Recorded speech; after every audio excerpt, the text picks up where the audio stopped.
मैं आप लोगों को राशन देना आया। मेरे दिए हुए राशन से अपने दिमाग को दुरुस्त रखें और विचार करें कि लाखों की संख्या में आज राजपूत समाज इकट्ठा हुआ क्यों। हमसे लोग सवाल करें साहब कि आप बार बार पंचायतें करते हो, बार बार पंचायत करते हो, इसका क्या निष्कर्ष निकला अब तक? हमारी बात को ध्यान से सुनो सब लोग। पहली पंचायत हुई सहारनपुर, दूसरी पंचायत हुई केथड़, तीसरी पंचायत हुई देहरादून, और आप लोगों की पंचायत का ही ये परिणाम है कि जो समाज आप लोगों के महापुरुषों को चुराने का काम कर रहे थे, उन पे ग्वालियर में लट बजा और उन लोगों पे मेरठ में लट बजा। ये आप लोगों की ताकत है। राजपूत कभी भाई जब इतनी खुशामद कर रहे बैठ लो यार। पूरण सिंह जी आपके पीछे वालों को बैठाओ, आगे वाले तो बैठ गए। मेरा सबसे एक निवेदन है, पिछले 2 महीने से आदरणीय हमारे कर्नल साहब जिनकी उम्र लगभग 77 वर्ष है, पिछले 2 महीने से लगातार गांव-गांव, गली-गली उनके सहयोगी विनोद राणा थंबड़, गुरदीप जी बीजड़ा, प्रमोद राणा जी, शैलेंद्र राणा जी और न जाने असंख्य लोग हरियाणा के गांव-गांव गए, गली-गली गए।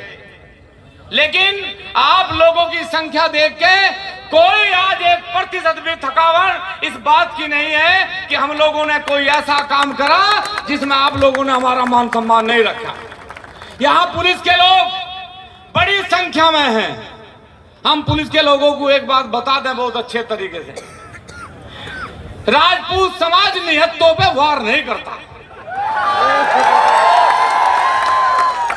आप लोग 19 तारीख में लाठियां लेकर आए और हम लाठी को ना निहत्ता समझते हैं। कभी तलवार लेकर आना साहब जब जज्बा दे। किससे लड़ने के लिए भाई, किससे लड़ने के लिए? मात्र एक एमपी और एक विधायक के कहने से राजपूत समाज पर लाठी चलाना कोई मामूली बात है? एक लाठी का परिणाम ये केथड़ है, मात्र एक लाठी का अंदाजा नहीं लगा सकते। और एक निवेदन जरूर करूंगा आप लोगों से, और उस निवेदन को जो सच्चा राजपूत है वो स्वीकार करें। यदि सरकार ने हमारे महापुरुषों का जो अपमान करा, जो समाज ने हमारे महापुरुषों की चोरी करी, चाहे वो राणा सोलंकी हो, चाहे वो मिहिर भोज हो, चाहे अनंगपाल तोमर हो, मेरा एक निवेदन सबसे है, कसम खाओ जो व्यक्ति जहां बैठा है वो वहीं ये समझ ले मेरे सामने लोटा है और मुझे इसमें नमक डालना।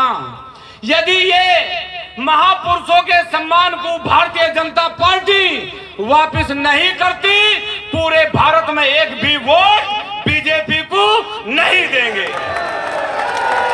बीजेपी सरकार होश में, खट्टर सरकार होश में।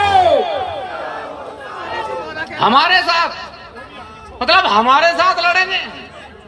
जिनके पूर्वजों ने जन्म लड़ने के लिए लिया, जिनके पूर्वजों का काम ही लड़ना था, हमारे साथ लड़ेंगे? हमारे से पूछे कि हमने क्या दिया? अरे जब देश आजाद हुआ, जब रियासतें दी, सन 52 में पहली बार चुनाव देश में हुए, आज तक जितनी बार इस संसद बनी हमारे खिलाफ एक कानून बना, चाहे वो हमारी रियासतों का कानून हो, चाहे वो हमारी सीलिंग का कानून हो, चाहे हमारी जमीन लेने का काम हो, हमने सहर्ष सब चीज दी, रियासतें दी, जमीन दी। लेकिन एक बात कान खोल कर सुन ले सरकारें, महापुरुषों के सम्मान को कभी जीवन में ठेस नहीं पहुंचने देंगे। ये सब समझ लें। सरकारें क्या समझे कि हमने कुछ दिया नहीं? 4,500 विधायक बने आज भारत में। कितने? 4,500। आज भी हम 1200 सीटों पे वोट डाल सकते हैं, वहां चुनाव नहीं लड़ सकते।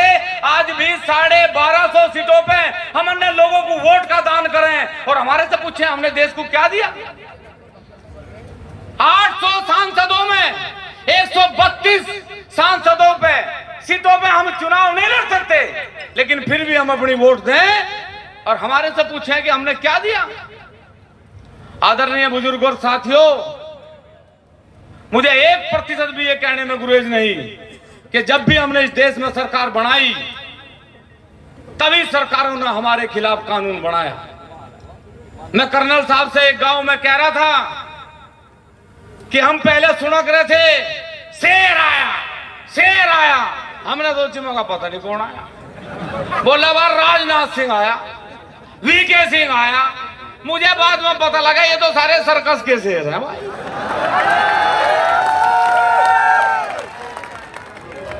मतलब जहां अमित शाह अगर मोदी का हंटर चलागा ये वही काम करेंगे, इससे ज्यादा इनकी कोई औकात।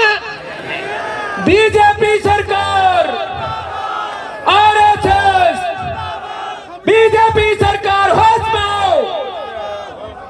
जारी रखे पूरन सिंह जी। महाभारत जोश आ ही जाता है लोगों को। अच्छा सुनो तो, महाभारत के युद्ध में गुज्जर थे, जाट थे या कोई अन्य बिरादरी थी क्या भाई?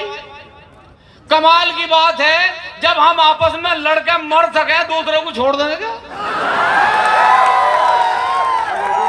अरे भाई आप लोग समझते क्यों नहीं? आपने बिना मतलब में बिच्छू की पूंछ का हाथ लगा दिया, जान मुश्किल बचेगी इनकी।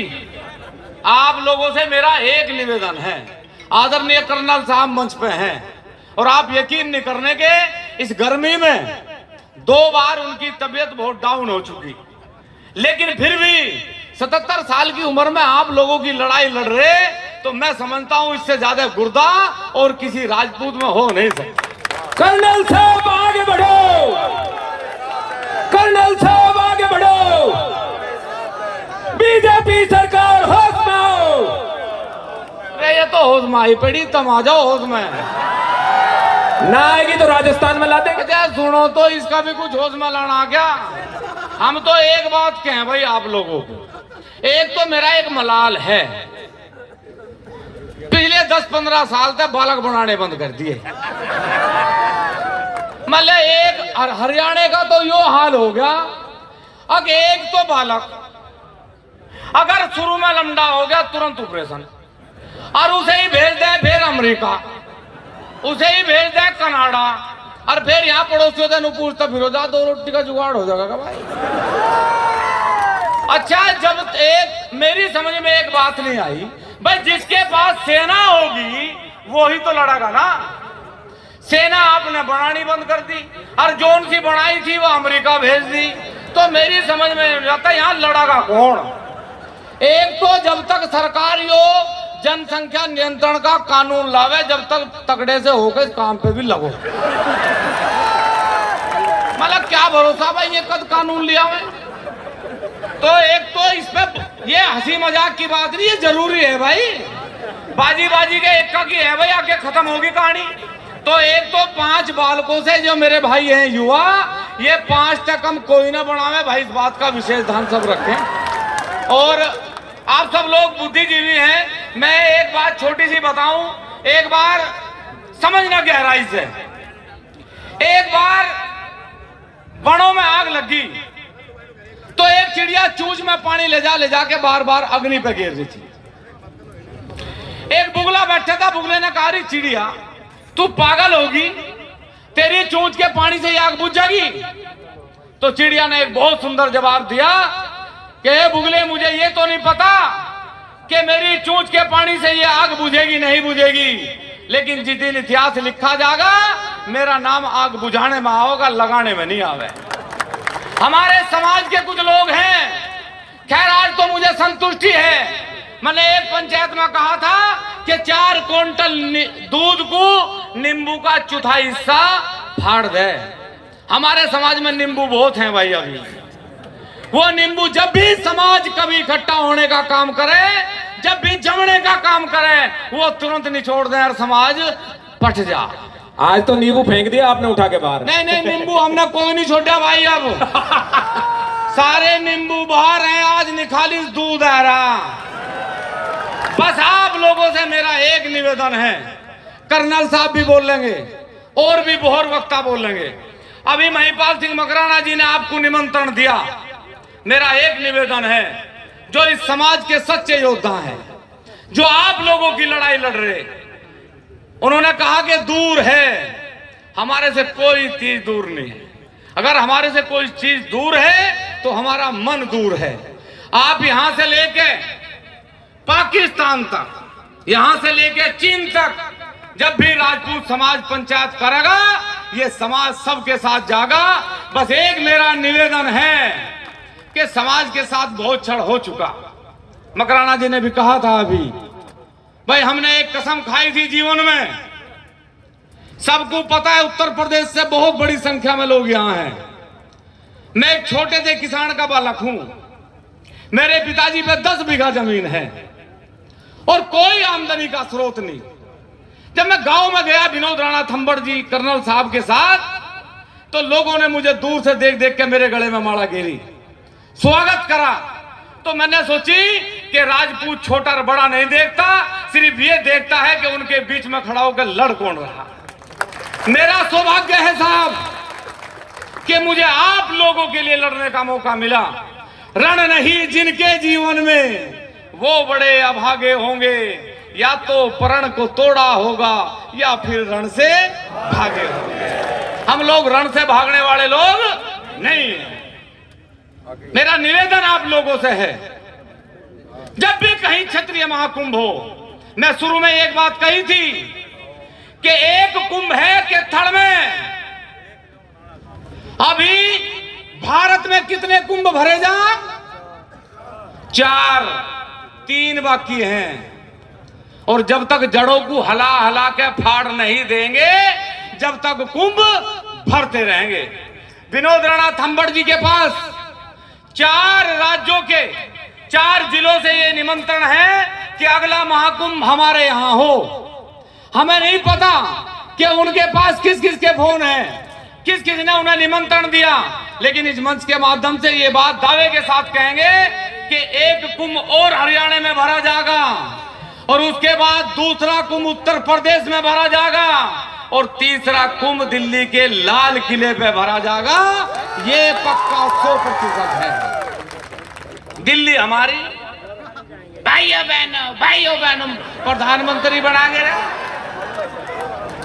काहे को बना दे भाई प्रधानमंत्री? हमारे में नहीं आता भाइयों बहनों कहना, हमें बनाओ प्रधानमंत्री। किसी को बना के रहे, राह ही नहीं पा रहा कुछ। समझ लो, लोग नु कहे वोट, तलवार का जमाना चला गया।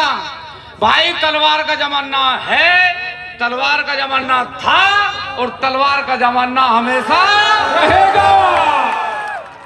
और एक और हमारी मांग है, जैसे सिख समाज को हथियार रखने का अधिकार है, क्षत्रिय समाज को भी तलवार रखने का अधिकार दिया जाए। आप लोग सब बुद्धिजीवी हैं, कोई ऐसा व्यक्ति नहीं जो बुद्धिजीवी नहीं है। इस मंच पे ऐसी ऐसी हस्तियां बैठी जो रोज आंदोलन करे। मुझे परीक्षित ने बुलाया, साहब मुझे बड़ी खुशी हुई कि मैं जब गया वहां, रात के 2 बजे मैं पहुंचा पानरवा। रात के 2 बजे हमारे इंतजार में सारा परिवार खड़ा रहा। हृदय गदगद हो गया कि भाई आज हम लोग जिन महापुरुषों के नाम पे अपने आप को गौरवशाली महसूस करें, आज उन महापुरुषों की चोरी, और वो भी आप लोगों की मौजूदगी में चोरी। जिसे आपने वोट दी वो हमारे महापुरुषों की चोरी करेगा, जिसे आपने सांसद बनाया वो हमारे महापुरुषों की चोरी करेगा, जिसे आपने विधायक बनाया वो हमारे महापुरुषों की चोरी करेगा, और जिसे आपने प्रधानमंत्री बनाया वो हमारे महापुरुषों की चोरी करवाएगा। और हम फिर भी शांत बैठे, ये हमारे ऊपर कोई भी हम नहीं समझते कि राजपूत समाज के लिए गरिमा की बात है। मेरा निवेदन है साहब आपसे, यहां पूरी टीम गांव गांव मुझे जाने का सौभाग्य मिला। मकराना जी ने जो कहा उस पर भी आपको ध्यान देना है, परीक्षित ने कहा उस पर भी आपको ध्यान देना है। जहां जहां पंचायतें होंगी वहां वहां जाएंगे। एक भी पंचायत को ऐसा नहीं छोड़ देंगे कि ऐसा ना लगे कि अब राजपूत जाग चुका। और ये तो हमारा सौभाग्य है साहब कि जो महापुरुष हमें बचाने के लिए लड़े, अपने सिर कटवाए, आज वो हमें जगाने के लिए लड़ रहे, हमें जगाने के लिए दोबारा से इस देश में उन्होंने एक बीड़ा उठाया है। ये पंचायत छोटी पंचायत नहीं है। बहुत लोग आकलन लगाएंगे, 10,000 लोग आए, 5,000 लोग आए, 20,000 लोग आए। हम बार बार ये बात कहें कि यदि जंगल में शेरों की संख्या ज्यादा हो जा साहब, तो अन्य जानवर कहां जा, ये हमें कहने की जरूरत नहीं है। इसलिए निवेदन है कि शेरों की संख्या इतनी रखो, सरकार समझ ले कि यदि सारे शेर इकट्ठा हुए तो भारत में कोई सरकार, कोई नेता बचेगा नहीं। और एक निवेदन और है भाई, जब तक मिहिर भोज जी, राणा सोलंकी जी, अनंगपाल तोमर जी का अधिकार हमें नहीं मिलेगा, जब तक बीजेपी के किसी भी नेता का कोई गांव में स्वागत नहीं करेगा। और जो बीजेपी सरकार होश में आओ, खट्टर सरकार होश में आओ। यहां बहुत लोग हैं, बहुत लोग आए, हमारे मुस्लिम भाई भी हैं, लेकिन हम एक बात कहने से बिल्कुल नहीं चूकने के। हमने एक बार सुना संसद में एक नेताजी ने खड़ा होकर कहा कि यदि दादा भीमराव अंबेडकर ना होते तो मैं इस देश का प्रधानमंत्री ना होता। हमारी एक नेता ने कहा कि बाबा भीमराव अंबेडकर ना होते तो मैं इस प्रदेश की मुख्यमंत्री ना होती। हमें कोई मलाल नहीं है, लेकिन एक बात हम दावे से कहें कि यदि वीर शिरोमणि महाराणा प्रताप, पृथ्वीराज चौहान ना होते तो इस देश में सब अलीम कलीम सलीम होते साहब, और ये देश भी ना होता। और हमारे से पूछे हमने क्या दिया, हमारे से पूछे हमने क्या दिया। इसलिए निवेदन करने के लिए आपके बीच आए। एक कसम सबको है, ईमानदारी से आप लोगों की इस कसम की भी कसम है। अभी यात्रा शुरू होगी, सारे वाहन जाएंगे, सारे ट्रैक्टर जाएंगे, आप लोग जाओगे। बहुत बड़ा आश्वासन कर्नल साहब ने, बहुत बड़ा आश्वासन इस टीम ने, सारे शासन प्रशासन को दिया कि ये राजपूत सरदारी 1% भी कोई ऐसा काम नहीं करेगी जिससे कमेटी की गरिमा पे कोई प्रभाव पड़े। इसलिए आपसे निवेदन है कि जब यात्रा शुरू हो, आप पूरी ईमानदारी से, पूरी शालीनता से, पूरे व्यवहार से और पूरे ईमानदारी से यात्रा में काम करें। कोई भी व्यक्ति 1% इधर उधर होने का काम ना करे।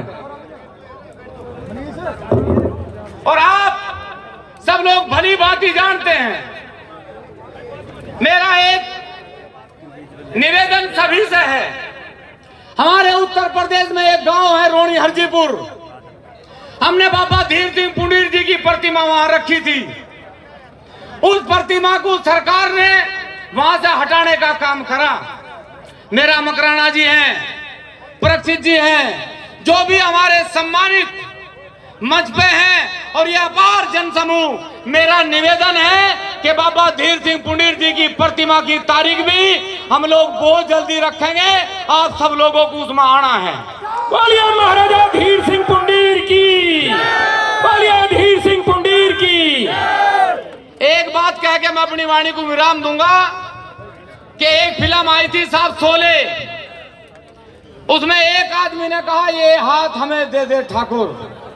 हम खुश हो गए, ठाकुर के हाथ ले लिए, लेकिन ठाकुर ने उसे पैर से मार दिया।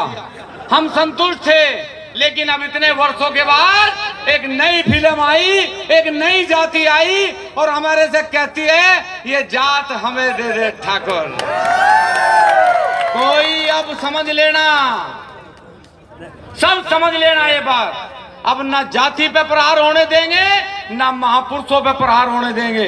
अब मेरा निवेदन है सभी से कि कर्नल साहब अब बोलेंगे, उसके बाद यात्रा शुरू होगी। सभी लोग यात्रा में शांतिपूर्ण तरीके से चलेंगे।